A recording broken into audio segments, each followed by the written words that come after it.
देखो student, question number 6 में हमसे क्या बोला है? क्वेश्चन नंबर 6 है क्या? 2x plus 3y minus 8 is equal to 0।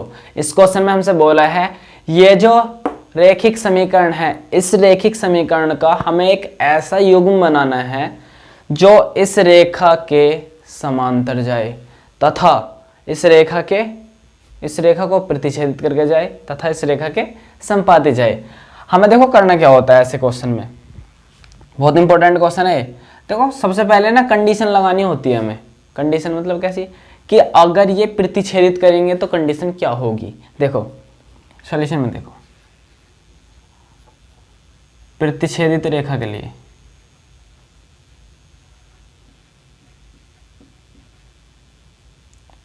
प्रतिच्छेदित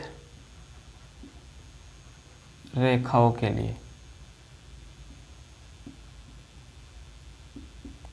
याद करो, प्रतिच्छेदित रेखाओं के लिए कंडीशन होती थी a1/a2।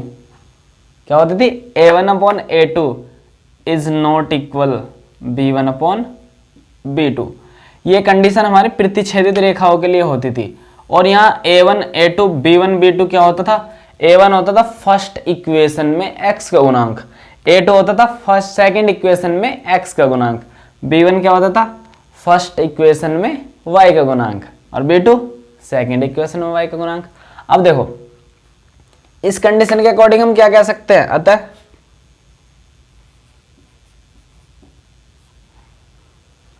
To x plus 3y minus 8 is equal to 0 की प्रतिच्छेदी रेखा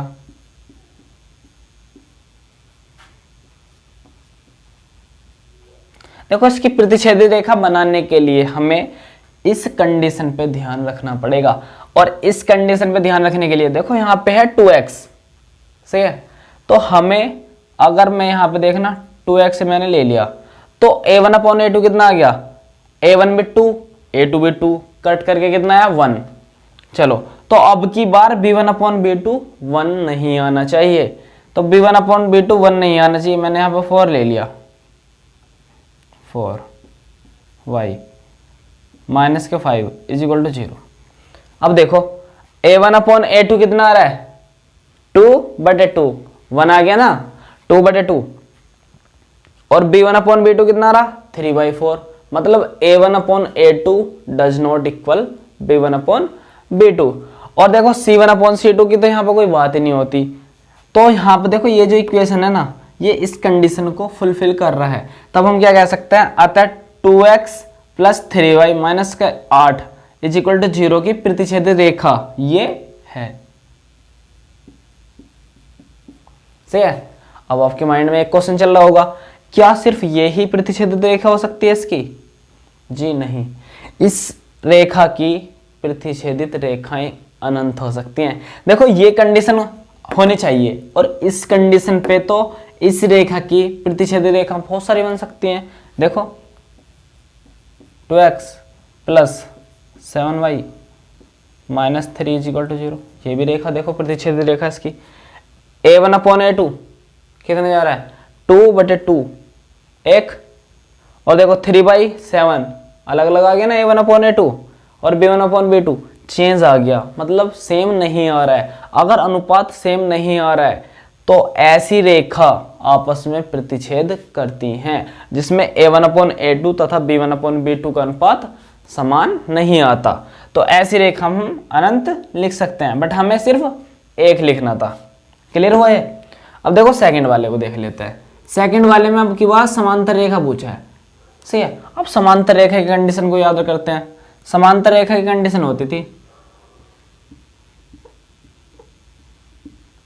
समांतर रेखाओं के लिए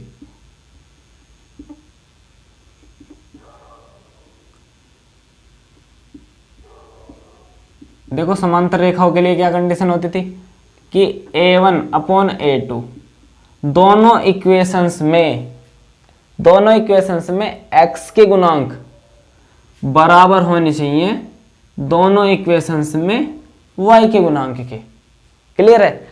मतलब a1/a2 बराबर होना चाहिए b1/b2 के। तो इस कंडीशन पे अगर दो रेखाएं जाती हैं तो वे आपस में समांतर होंगी। सही है, देख लेते हैं एग्जाम्पल। तब 2x प्लस 3y माइनस के 8 इजिकल टू 0 के समांतर रेखा। हाँ भाई, हमें कुछ एक ऐसी रेखा लेनी है जो इस कंडीशन को फुलफिल करे, a1/a2 बराबर b1/b2 को। तो देखो अनुपात सेम रखना है हमें, यहाँ पर 2 है तो यहाँ पर 4 बना दो।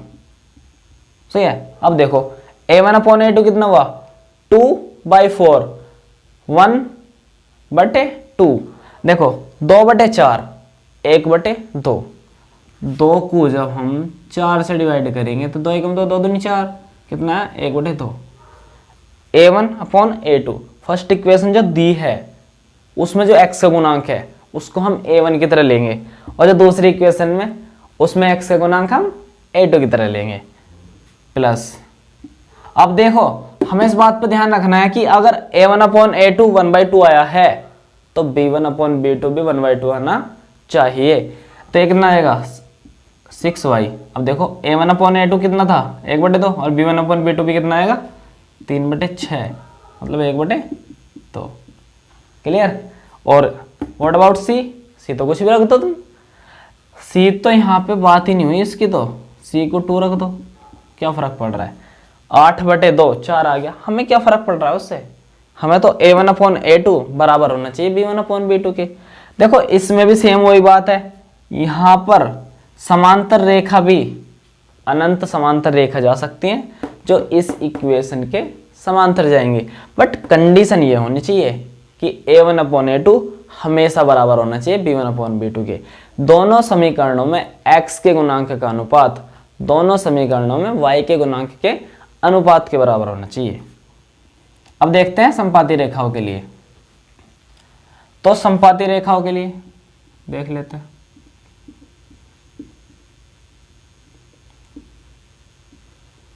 समपाती रेखाओं के लिए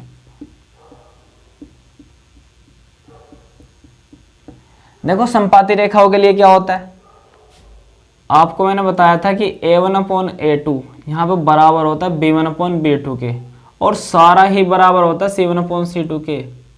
सही है, अगर ऐसी कंडीशन आ जाए तो वे क्या होती हैं, समपाती रेखाएं होती हैं। तो देखो यहां से यह पता चल रहा है दोनों इक्वेशंस में x के गुणांक का अनुपात तथा दोनों इक्वेशंस में y के गुणांक का अनुपात तथा दोनों इक्वेशंस में अचर पद का अनुपात हमेशा बराबर होने चाहिए। तो देखो हम क्या लिखेंगे,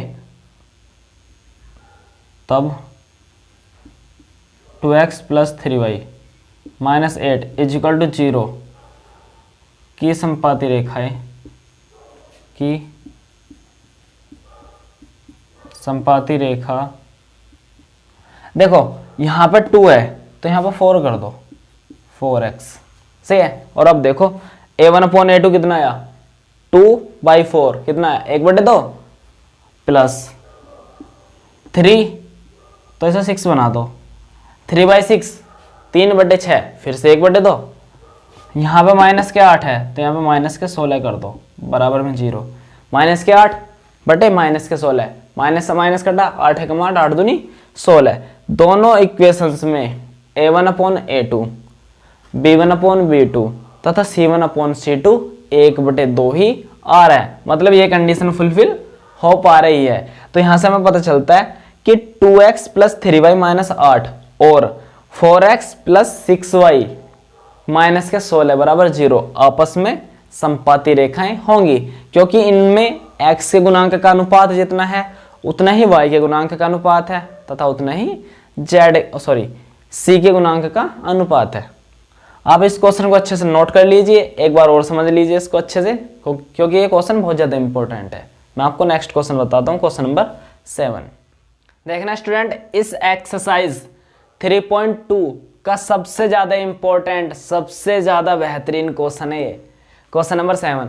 देखो ये बेहतरीन इसलिए है क्योंकि इसकी लैंग्वेज ना बड़ी प्यारी है। देखो इस क्वेश्चन में क्या बोला है कि x minus y plus 1 is equal to 0 तथा 3x plus 2y minus 12 is equal to 0। इन दोनों इक्वेशंस से जो ग्राफ बनेगा वो ग्राफ आपस में कट कर रहा होगा, वो ग्राफ कुछ इस तरह से कट कर रहा होगा।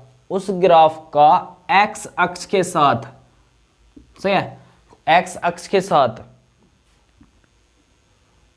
तथा उस x अक्ष भी इन्वॉल्व हो रही होगी उसमें, और उसके शीर्ष, शीर्ष मतलब कॉर्नर पॉइंट।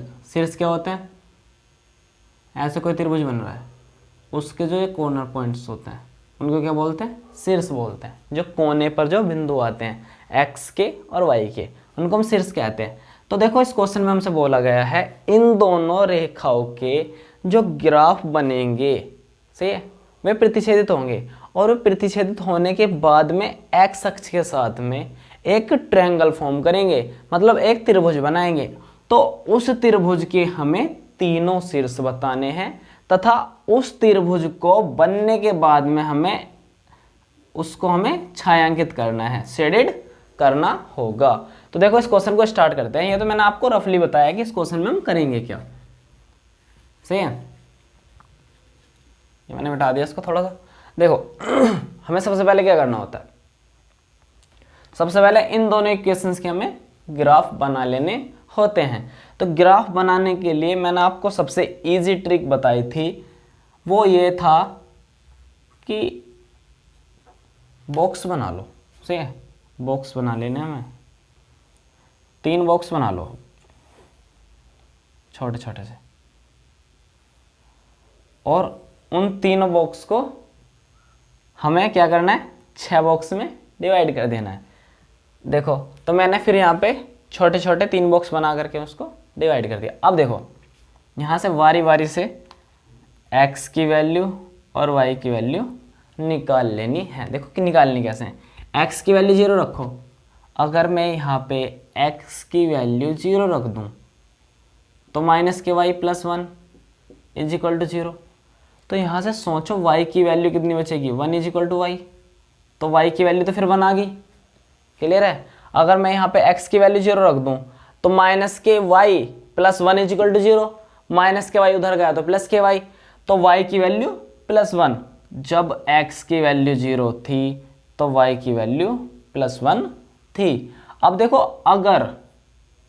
अगर हमारा y 0 होता तो x ऐसे रहता, y वाला पार्ट 0 हो गया, प्लस 1 इज इक्वल टू 0। तो x की वैल्यू उस टाइम पे माइनस की बन जाती। ये कब जाती? जब y की वैल्यू 0 तो x की वैल्यू माइनस के 1। तो हमारे निर्देशांक क्या है? देखो हमारे निर्देशांक जो आए, सोचो यहाँ पे निर्देशांक है हमारे 0,1। निर्देशांक होता क्या है? बेसिकली x का गुणांक कॉमा y का गुणांक। x में गए थे 0, y में गए थे 1। अब देखो तथा x में गए माइनस के 1 और y में 0। क्लियर? ये इक्वेशन इस तरह से सॉल्व हुई। अब देखो इस इक्वेशन के बारे में देखते हैं। अब देखो अगर इस वाली इक्वेशन में, अगर इस समीकरण में हम पहले इसका भी वही बनाओ, वही डिब्बा सही, ये तभी अच्छे से सॉल्व होते हैं ये क्वेश्चन। इसमें भी ऐसे ही करो, सही है, इजी हो जाता है ऐसे, सही है। तो ये भी x और ये y। यहाँ पे भी अगर मैं x की वैल्यू 0 रख दूँ, अगर मैंने x की वैल्यू 0 रख दी तो 3x भी 0 हो गया। क्लियर है? बचा कितना? यहाँ पे सिर्फ बचा 2y माइनस के 12 इज इक्वल टू 0। 12 माइनस उधर आएगा तो प्लस बनेगा, तो 2y इज इक्वल टू 12। सही है। 2 से ये डिवाइड करेगा तो y इज इक्वल टू, तो y इज इक्वल टू कितना आ गया? 12/2। तो y की वैल्यू कितनी आ गई? 6। क्लियर है? वो सारी चीज़ तो बस करके देखनी होती है, लिखना यहाँ पे होता। सही है। x की वैल्यू 0 डालने पे y की वैल्यू 6 आई है, और अगर मैं y की वैल्यू 0 डाल दूँ, अगर मैं y की वैल्यू 0 डाल दूँ तो क्या आएगा? देखो अगर मैं यहाँ पे y की वैल्यू 0 डालूंगा तो सिर्फ यहाँ पे 3x बचेगा, और माइनस के 12 इज इक्वल टू 0। ये -12 उधर आएगा तो 3x is equal two plus का 12। क्लियर, 3 से मल्टीप्लाई हो रहा है, इधर आएगा तो 3 से डिवाइड होगा। तो ये कितना होगा, अगर y की वैल्यू हमने 0 डाली तो हमें x की वैल्यू 4 मिलेगी। जा करके देख लो, 4 तिया 12, इसे डिवाइड करेगा तो 4 ही मिलने वाली है। तो हमें यहाँ से ये पता चल रहा है, देखो अब देखो, अगर हम x की वैल्यू 0 डालते हैं तो y की वैल्यू हमें 6 मिलती है, और अगर हम y की वैल्यू 0 डालते हैं तो x की वैल्यू हमें 4 मिलती है। यही तुम्हारे निर्देशांक होते हैं। तो यहाँ से निर्देशांक क्या है, यहाँ से हमारे निर्देशांक है 0,6 तथा 4,0। क्लियर है। अब देखो इसी पॉइंट को, इन्हीं चीजों को हमें ग्राफ पे दिखा देना होता है। स्टूडेंट, सबसे पहले हमें एक कार्तीय तल बना लेना है, और उस कार्तीय तल में हमें क्या करना है, देखो इन पॉइंट्स को, इन निर्देशांकों को हमें देख लेना होता है कि कौन सा निर्देशांक कहाँ जा रहा है। देखो x की वैल्यू 0 डालने पे हमें y की वैल्यू 1 मिली थी, x की वैल्यू 0 डाली थी तो y की वैल्यू हमें 1 मिली थी। तो ये निर्देशांक क्या हो जाएगा, 0,1। x की वैल्यू डाली है, y की वैल्यू मिली है, तो x की वैल्यू तो 0 ही तो डाली थी हमने, मतलब x में हम गए नहीं, टोटली y में 1 पॉइंट तक गए हैं। और अगर हम y की वैल्यू 0 डालते हैं तो हमें x की वैल्यू -1 मिलती है। -1 इधर रहा होगा, -1 इधर रहा होगा, -1 सही है। तो ये पॉइंट कितना रहा होगा, -1,0। इन दोनों पॉइंट से एक रेखा जाती है, इस तरह से इन दोनों पॉइंट से एक रेखा जाएगी। क्लियर। अब देखो दूसरी रेखा, जब हम x की वैल्यू 0 रखेंगे तो y की वैल्यू 6 आएगी। x की वैल्यू 0 पुट करने पे y की वैल्यू 6 जा रही है, x की वैल्यू 0 रखने पे y की वैल्यू 6, ये रहा वो पॉइंट। इसको हम कैसे लिखेंगे, 0,6 लिखेंगे। क्लियर। अब देखना, अगर हम y की वैल्यू 0 रखते हैं तो x की वैल्यू हमें 4 मिलती है, और वो भी पॉजिटिव। x की वैल्यू हमें 4 मिलती है अगर हम y की वैल्यू कुछ ना रखें, y की वैल्यू को हम 0 रख दें तो। ये रहो पॉइंट, इसके निर्देशांक कितने होंगे, 4,0। पहले x का पॉइंट, y का पॉइंट बाद में। x में 4 गए तो y में गए नहीं, क्योंकि x एक्सिस पे y 0 होता है। देखो इनको हम आपस में मिला देंगे, इनको हम आपस में मिलाएंगे तो एक और स्ट्रेट लाइन कुछ इस तरह से खींचेगी। अब इसको स्केल से खींचोगे तो बिल्कुल स्ट्रेट लाइन आएगी। अब देखो हमारे पास में एक ट्रायंगल बना, ये रहा। देखो क्वेश्चन को जा करके दोबारा से पढ़ो, और क्वेश्चन में ये लिख रखा है कि इन दोनों रेखाओं से एक त्रिभुज बनता है, ट्रायंगल बनता है, और उन त्रिभुजों को एक्स एक्स के साथ ज्वाइन करने पे, उन त्रिभुजों को एक्स, देखो उन रेखाओं को एक्स एक्स से ज्वाइन करने पे त्रिभुज बनता है। सॉरी थोड़ा सा गलत हो गया, देखना। उन रेखाओं को अगर हम एक्स अक्ष से ज्वाइन कर दें तो वहां पर एक त्रिभुज बनता है। देखो ये ना बन रहा है यहाँ पे त्रिभुज, जो ब्लैक कलर से दिख रहा है, और उसको हमें छायांकित करना है। तो मतलब ये वो पार्ट है जिसको हमें छायांकित करना था। और साथ साथ में हमें ये भी बोला है कि उस त्रिभुज के, ये जो त्रिभुज, उसके हमें शीर्ष बताने। शीर्ष क्या होता है, शीर्ष होता है जी किसी भी रेखाओं के कटने से, देखो किसी भी रेखाओं के कटने से जो त्रिभुज बनता है, जहाँ पर रेखा प्रतिच्छेदित करती है, वही हमारा शीर्ष बनता है। देखो ये रहा, ये रहा, ये रहा। त्रिभुज का शीर्ष मतलब ऐसे भी समझ सकते हैं, जो ऊपर कॉर्नर पॉइंट होते हैं वे भी हमें शीर्ष हो सकते हैं, या उसको ऐसे भी कह सकते हैं जिन रेखाओं के प्रतिच्छेदन से या जिन रेखाओं के कटने से वो त्रिभुज बना, जहां जहां पे रेखाओं ने कट किया था वहीं वहीं पे शीर्ष बनेंगे। तो देखो एक शीर्ष ये रहा, एक शीर्ष ये रहा, एक शीर्ष ये रहा। इसको मैं ए कह देता हूं, इसको बी और इसको सी। देखो हमारे पास यहाँ के शीर्ष कितना आ रहा है, -1,0, और मतलब बी पॉइंट का शीर्ष कितना आ रहा है, -1,0, मतलब ये जो शीर्ष है, बी वाला जो शीर्ष है वो देखो y में तो 0 है और x में -1, सही है। शीर्ष जब भी आएंगे वो x, y की फॉर्म में आएंगे, याद रखना। तो x, y की फॉर्म में आया तो b वाला पॉइंट का शीर्ष कितना था, -1, 0, और c वाले पॉइंट का शीर्ष कितना था, 4, 0। बट हमें a के शीर्ष के बारे में नहीं पता कि a के शीर्ष हैं क्या, इसमें x और y हैं क्या। तो देखो उसके लिए हमें इस इक्वेशन का सॉल्यूशन चाहिए, हल चाहिए, तभी तो निकलेंगे। हमने क्या देखा था, दो इक्वेशन अगर आपस में कट करके जा रही हैं तो वहां पे हल बनते थे और उनको हमें इक्वेशंस को सोल्व करके निकालना होता था, सही है। तो अब हमें x और y का मान जो निकालना पड़ेगा वो हमें इन दोनों समीकरणों को आपस में सोल्व करने के बाद में निकालना पड़ेगा। देखना, क्या मैं इक्वेशन फर्स्ट को ऐसे लिख सकता हूं, x minus y is equal to -1, सही है, इक्वेशन नंबर 1। और इक्वेशन 2 को क्या मैं ऐसे लिख सकता हूं, 3x plus 2y is equal to 12, क्योंकि -12 था उधर आया तो +12। क्लियर। अब अगर मुझे दोनों इक्वेशन को सोल्व करना है, दोनों इक्वेशन से x और y के मान निकालने हैं, तो देखो मैं क्या करूंगा, समीकरण 1 में मैं 2 से गुना कर दूंगा और समीकरण 2 को जोड़ दूंगा। तो देखो 2x हो जाएगा, ये -2y हो जाएगा और उस टाइम पे -2 हो जाएगा। अब देखो यहाँ पे +2y और यहाँ पे हो जाएगा -2y, जोड़ने से कट जाएंगे, x वाले पार्ट बचेंगे। तो देखो मैं क्या लिख लेता हूँ, समीकरण फर्स्ट में 2 से गुना करके समीकरण सेकंड, ये है भाई समीकरण सेकंड में